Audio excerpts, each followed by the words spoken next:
तो hello all, हम लोग आज डिस्कस करने जा रहे हैं रिलेशन चैप्टर में एक बहुत ही important topic number of relation count करना, right. Number of relation, number of reflexive relation, number of symmetric relation, number of reflexive and symmetric relation.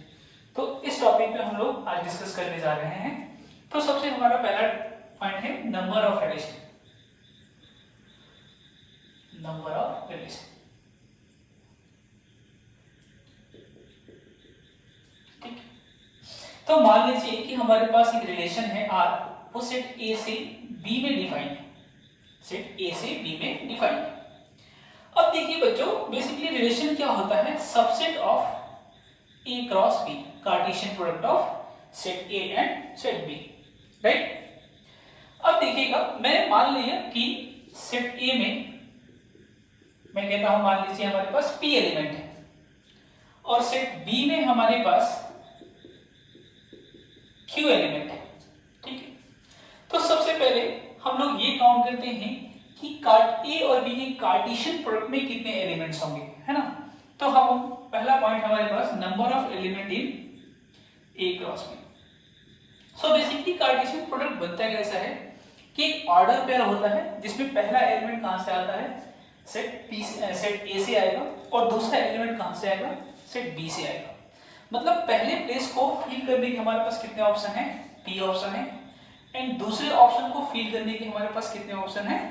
Q option है, राइट। तो हमारे पास total number of element in A cross B कितना हो जाएगा? PQ हो जाएगा, है ना। अब हमारा रिलेशन क्या होता है? Subset of A cross B। अब हम सबसेट कैसे बनाते हैं? एक सेट से सबसेट कैसे बनाते हैं? तो उसके एलिमेंट्स को चूज करके। आप एक भी एलिमेंट नहीं चूज कीजिएगा तो आपको क्या मिलेगा? एक एम्प्टी सेट मिलेगा।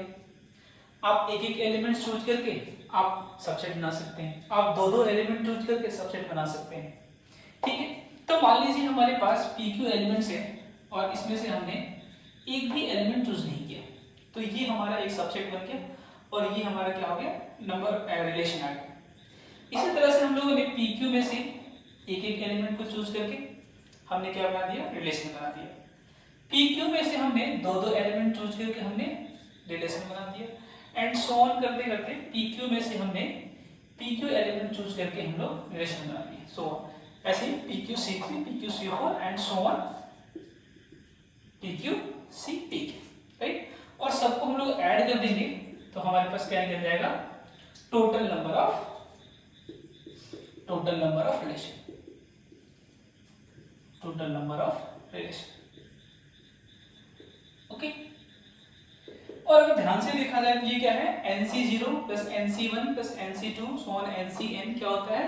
2 पावर n होता है। दैट मींस ये कितना हो जाएगा हमारा? 2 पावर PQ हो जाएगा।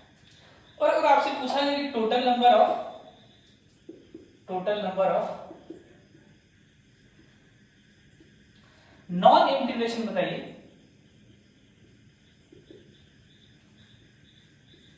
तो क्या हो जाएगा हमारे पास? 2 पावर PQ माइनस 1। इस फॉर्मूले से काफी सारे क्वेश्चन जेईई मेंस में पूछे गए हैं। अगर मान लीजिए ऐसा क्वेश्चन आ जाए कि number of relation which contains at least 2 elements, तो कहां से स्टार्ट कर देंगे? यहां से स्टार्ट कर देंगे। PQC2 प्लस सो ऑन करते करते PQCPQ और लास्ट में क्या करेंगे? 2 पावर PQ में से ये नंबर और ये नंबर माइनस कर देंगे। तो कई तरीके से क्वेश्चंस यहां से आपसे पूछे जा सकते हैं। तो ये फॉर्मूला हो गया हमारे पास क्या? Number of relations, total number of relations, और ये क्या हो गया? Total number of non empty relation, right. तो अब हम लोग डिस्कस करने आ रहे हैं number of reflexive relation, right. तो हमारा टॉपिक है नंबर ऑफ रिफ्लेक्सिव रिलेशन,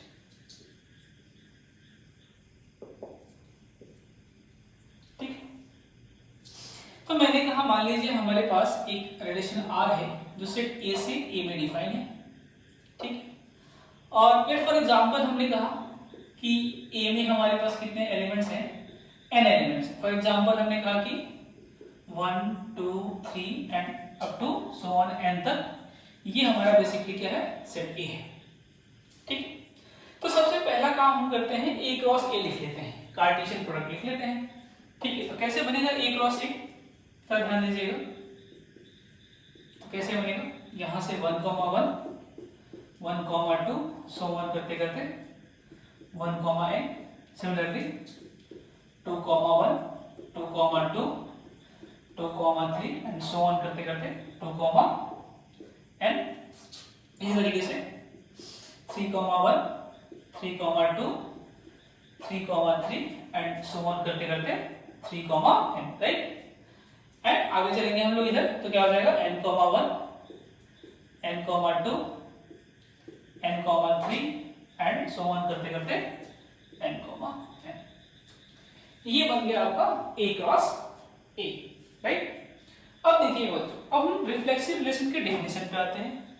तो रिफ्लेक्सिव रिलेशन का डेफिनेशन क्या कहता है कि सेट ए के जितने भी एलिमेंट्स हैं उनका खुद से रिलेशन होना चाहिए राइट। कहने का मतलब ये है कि आप अगर मैं कहूं कि ये रिलेशन रिफ्लेक्सिव है तो उसमें 1, 1, 2, 2, 3, 3, 4, 4 सो ऑन n, ये तो होना ही चाहिए ठीक है। बाकी जो एलिमेंट्स बच गए उनकी मर्जी वो आए या नहीं आए ठीक है। तो ध्यान से देखिएगा, तो ये हमारे पास क्या है डायगोनल एलिमेंट्स हैं ठीक है। ये हमारे पास तो 1, 1, 2, 2, 3, 3 एंड n, 1 ये हमारे पास इस डायगोनल एलिमेंट है। अब डायगोनल एलिमेंट को चूज करने के हमारे पास कितने ऑप्शन हैं, एक ऑप्शन है ना।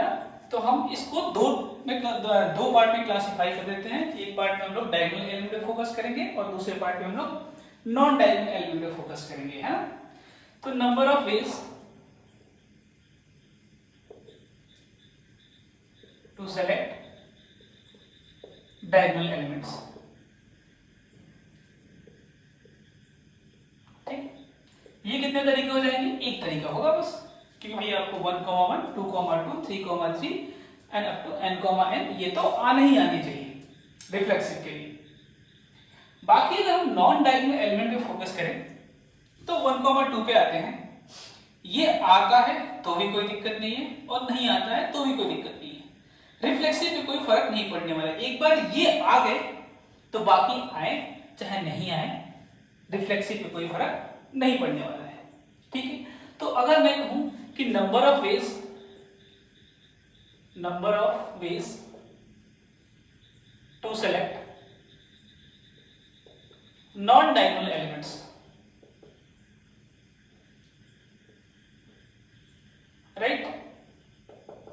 तो हर एक एलिमेंट के पास कितने ऑप्शंस हैं, दो ऑप्शंस हैं। कितने number of non diagonal elements हैं, तो ये n² - n इतने हमारे पास नॉन डायगोनल एलिमेंट्स हैं और हर एक के पास दो ऑप्शन है। तो कितना हो जाएगा टोटल 2n² - n। जैसे एक के पास मान लीजिए हमारे पास कितना ऑप्शन है, दो ऑप्शन, दूसरे के पास भी दो ऑप्शन, तीसरे के पास भी दो ऑप्शन एंड सो ऑन करते करते n² - n के पास भी कितने ऑप्शन, दो ऑप्शन। तो ये सारे मल्टीप्लाई कितने हो गए, n² - n हो गए डन। तो हमारे पास टोटल नंबर ऑफ जो रिफ्लेक्सिव रिलेशन निकल के आएगा वो कितना आ जाएगा हमारे पास 1 × 2n² - n that is 2n² - n। तो ये फॉर्मूला हो गया नंबर ऑफ रिफ्लेक्सिव रिलेशन निकालने का। तो अब हम लोग आते हैं नंबर ऑफ सिमेट्रिक रिलेशन पे।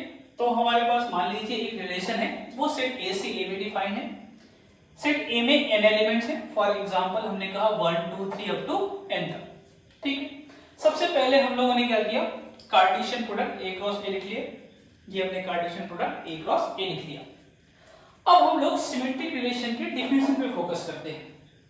सिमेट्रिक रिलेशन क्या कहता है कि अगर a, b रिलेशन में है तो b, a भी रिलेशन में होना चाहिए।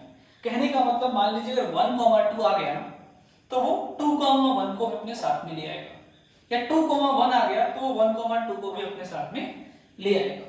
मतलब ये जहां ये दोनों आएंगे तो एक साथ आएंगे, नहीं तो नहीं आएंगे। बात समझ में आ रही है। ऐसे एग्जांपल अगर 3, 1 आ गया तो 1, 3 को लेके आएगा और 1, 3 आ गया तो 3, 1 को लेके आएगा। आई होप ये बात समझ में आ गई। 1, 1 पे आते हैं तो 1, 1 अगर आ गया तो अपने साथ 1,1 को ही ले आएगा, तो खुद से ही पहले से ही है, कोई दिक्कत नहीं है।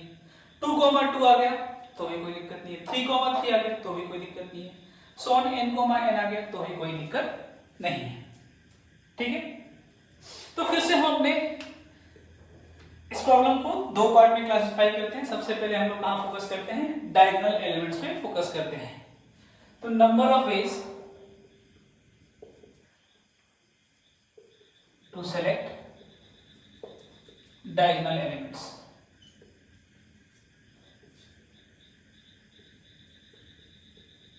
ठीक, अब भैया 1,1 के पास कितने ऑप्शन है, दो ऑप्शन है, या तो वो आएगा नहीं तो नहीं आएगा। 2,2 के पास कितने ऑप्शन है, दो ऑप्शन। 3,3 के पास कितने ऑप्शन, दो ऑप्शन। n, के पास कितने ऑप्शन, दो ऑप्शन। इसका मतलब कितना हो गया, 2 इंटू 2 इंटू 2 इंटू 2 कितने टाइम्स, n टाइम्स। तो कितना हो गया हमारे पास, 2 पावर n। अब आते हैं हम लोग number of ways to select non diagonal elements.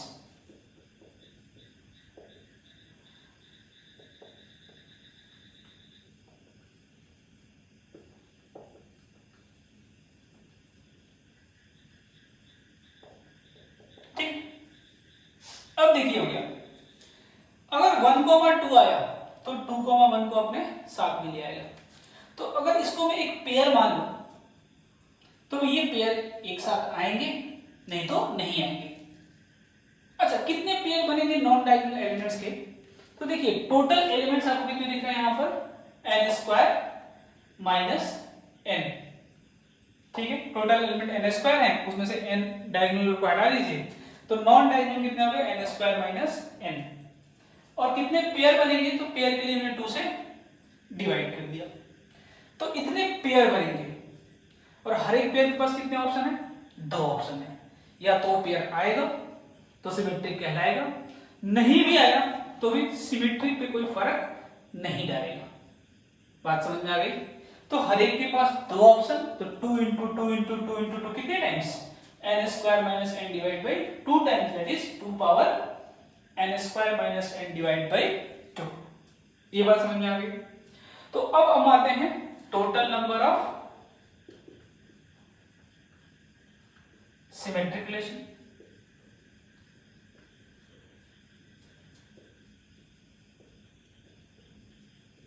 तो वो कितने आ जाएंगे, तो हमारे पास देखिए डायगोनल के हिसाब से कितने आ रहे हैं, 2 power n, and non diagonal के हिसाब से कितने आ रहे हैं, 2 power n square minus n divide by 2। अब इसको सिंपलीफाई करके हो जाएगा 2 power n square plus n divide by 2 आ जाएगा। तो ये फॉर्मूला हो गया हमारे पास क्या, नंबर ऑफ सिमेट्रिक रिलेशन निकालने का। कॉन्सेप्ट पे फोकस कीजिएगा, कई बार एग्जाम में क्वेश्चन ऐसे आ जाएंगे और डायरेक्टली फॉर्मूला दिमाग में नहीं आएगा, वहां पे हम पीएनसी का छोटा सा कॉन्सेप्ट यूज करेंगे। ठीक है, तो हम आसानी से हम लोग क्या कर सकते हैं, ये नंबर ऑफ सिमेट्रिक रिलेशन निकाल सकते हैं, राइट। अब आते हैं हम लोग number of reflexive and symmetric relation निकालने के। ठीक है, रिफ्लेक्सिव भी होना चाहिए, साथ साथ में क्या होना चाहिए, सिमेट्रिक भी होना चाहिए। तो सबसे पहले हम रिफ्लेक्सिव पे फोकस करते हैं। तो रिफ्लेक्सिव के लिए क्या जरूरी है कि अगर एक रिलेशन ए से ए में डिफाइन है तो सिर्फ ए के जितने भी एलिमेंट्स हैं उनका खुद से रिलेशन होना चाहिए। कहने का मतलब ये है कि 1,1 2,2 3,3 अप टू n,n ये तो रिलेशन में होंगे ही होंगे। कहने का मतलब ये है कि ये जो डायगोनल एलिमेंट्स हैं उनको चूज करने के हमारे पास कितने ऑप्शंस हैं, एक ऑप्शन है। तो हमारे पास फिर से हम लोग अपने प्रॉब्लम को दो पार्ट में क्लासिफाई करते हैं। एक बार फोकस करेंगे डायगोनल एलिमेंट्स पे, एक बार नॉन डायगोनल एलिमेंट्स पे। तो number of ways to select diagonal elements, diagonal elements. ठीक, कितने तरीके होंगे हमारे पास, एक तरीका हो, क्योंकि रिफ्लेक्सिव होने के लिए इन सबको आना ही पड़ेगा। तो इसके लिए हमारे पास कितने तरीके हो गए, एक तरीका हो गया। अब हम लोग फोकस करते हैं किस पे, number of ways to select non diagonal elements. Number of ways to select non diagonal elements. ठीक, number of ways to select non diagonal elements. ठीक है, तो देखिएगा भाई रिफ्लेक्सिव हो गया। अब हमारे पास बात आ रही है सिमेट्री की, है।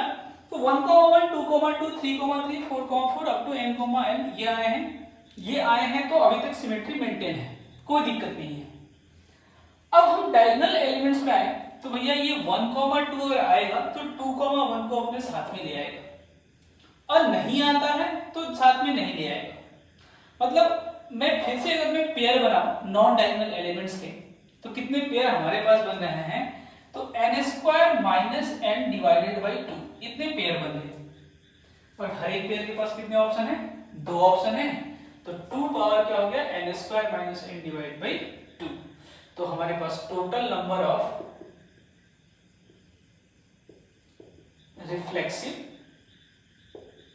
एंड सिमेट्रिक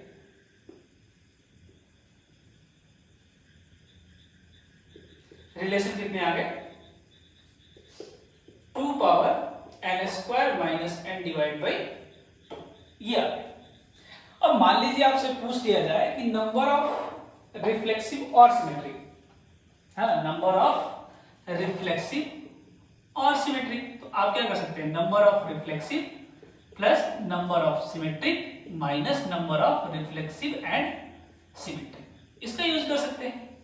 ठीक है, तो आप यहाँ पे क्या करेंगे, सेट थ्योरी का यूज करके, ठीक है, और भी बहुत सारे कॉम्बिनेशन बन सकते हैं कि रिफ्लेक्सिव है बट सिमेट्रिक नहीं है, सिमेट्रिक है बट रिफ्लेक्सिव नहीं है।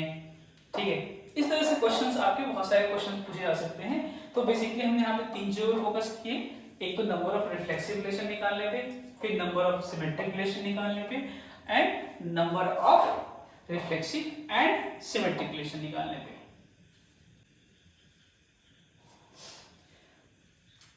अब हमारा टॉपिक है number of anti symmetric relation. तो सबसे पहले एंटी सिमेट्रिक रिलेशन को समझते हैं कि ये क्या होता है। तो देखिए, अगर मैं कहता हूं कि a, b is element of R and b, a is also element of R, ध्यान से ये दो कंडीशन लगा दिया मैंने कि a, b भी क्या, a, b क्या है, उस रिलेशन का एक एलिमेंट है, और b, a भी उस रिलेशन का एक एलिमेंट है। तो रिलेशन एंटी सिमेट्रिक कहलाएगा जब a की वैल्यू क्या हो जाएगी, b के बराबर हो जाएगी। एग्जांपल से समझते हैं इसको। पहले हम लोग, मैंने एक रिलेशन लिखा, इसी सेट में बात करेंगे हम लोग, तो मैंने लिखा 1, 1, 2, 2। ठीक, सबसे पहले अगर मैं आपसे पूछूं कि क्या ये रिलेशन सिमेट्रिक रिलेशन है, तो आप कहेंगे कि हाँ यस सिमेट्रिक रिलेशन है, कोई दिक्कत नहीं है। 1 का 1 से रिलेशन, a का a से रिलेशन है, a का b से, b का a से, यानी 1 का 1 से 1 का 1 से, बात करता है 2 का 2 से 2 का 2 से, है ना, ये सिमेट्रिक रिलेशन है। क्या ये एंटी सिमेट्रिक रिलेशन है? तो देखिएगा, जब 1 का 1 से, a का b से रिलेशन है, तो मैं कहता हूं b का a से रिलेशन है, और a इक्वल टू क्या है, b है। या देखिए, a का b से रिलेशन, अगर मैं b का a से रिलेशन कंसीडर करूं तो a इक्वल टू क्या है, b है। तो ये क्या है, एंटी सिमेट्रिक भी है, ये आपका एंटी सिमेट्रिक भी है। अच्छा, एक रिलेशन में ऐसे लेता हूं 1, 2, 2, 1, 1, 1। क्या ये सिमेट्रिक रिलेशन है? यस, ये सिमेट्रिक रिलेशन है, नो डाउट। a का b से रिलेशन तो b का a से रिलेशन, 1, 1 है तो a का b से b का a से। तो क्या ये एंटी सिमेट्रिक है? तो देखिएगा, a का b से है और b का a से है, but a equal to b नहीं है। यहाँ पे 1 का a का b से है, b का a से है, बट a क्या है, नॉट इक्वल टू b है। इसका मतलब क्या है, ये हमारा सिमेट्रिक तो है बट नॉट एंटी सिमेट्रिक। तो एक बात का ध्यान रखना है कि ऐसा नहीं कि सिमेट्रिक नहीं होता एंटी सिमेट्रिक हो जाएगा, एंटी सिमेट्रिक है तो सिमेट्रिक नहीं होगा। बेसिक डेफिनेशन ये है कि अगर a, b है, b, a है, तो a इक्वल टू b होना चाहिए एंटी सिमेट्रिक के लिए। अब हम लोग कैलकुलेट करने जा रहे हैं number of anti symmetric relation निकालने। ठीक है, तो हम लोग जा रहे हैं number of anti symmetric relation निकालने। तो सबसे पहले हम लोग वही करते हैं, प्रॉब्लम को 2 पार्ट में हम लोग ब्रेक करते हैं। सबसे पहले हम लोग फोकस करेंगे डायगोनल एलिमेंट्स पे, फिर हम लोग फोकस करेंगे नॉन डायगोनल एलिमेंट्स पे, ठीक है। तो हम लोग आते हैं सबसे पहले number of ways to select diagonal elements, ठीक है। अभी हमने एग्जांपल में देखा था कि 1,1 आया था, कोई फर्क नहीं पड़ा था। 2,2 भी आ जाए तो भी एंटी सिमेट्रिक में कोई फर्क नहीं पड़ने वाला। 3,3 आ जाए तो भी फर्क नहीं पड़ने वाला। मतलब डायगोनल एलिमेंट्स अगर आते हैं या नहीं आते हैं, एंटी सिमेट्रिक पे फर्क नहीं पड़ने वाला है ना। तो हम कह सकते हैं कि 1,1 के पास कितने ऑप्शंस हैं? 2 ऑप्शंस हैं। 2,2 के पास भी 2 ऑप्शन है। 3,3 के पास भी 2 ऑप्शन है, एंड सो ऑन n, के पास भी 2 ऑप्शन है। मतलब ये कितना हो गया हमारा 2n। अभी एग्जांपल में हम लोग देखा था 1,1 2,2 एंटी सिमेट्रिक था, ठीक है। 1,2 2,1 1,1, अगर 1,1 वहां से हटा भी दूंगा ना तो भी वो क्या नॉट एंटी सिमेट्रिक हो जाएगा। इसका मतलब कि डायगोनल एलिमेंट्स आए या नहीं आए वो एंटी सिमेट्रिक पे कोई फर्क नहीं डालने वाले हैं, ठीक है। तो हर एक डायगोनल एलिमेंट्स के पास 2 ऑप्शन, हमने 2 into 2 n टाइम्स कर दिया। Number of ways to select non diagonal elements,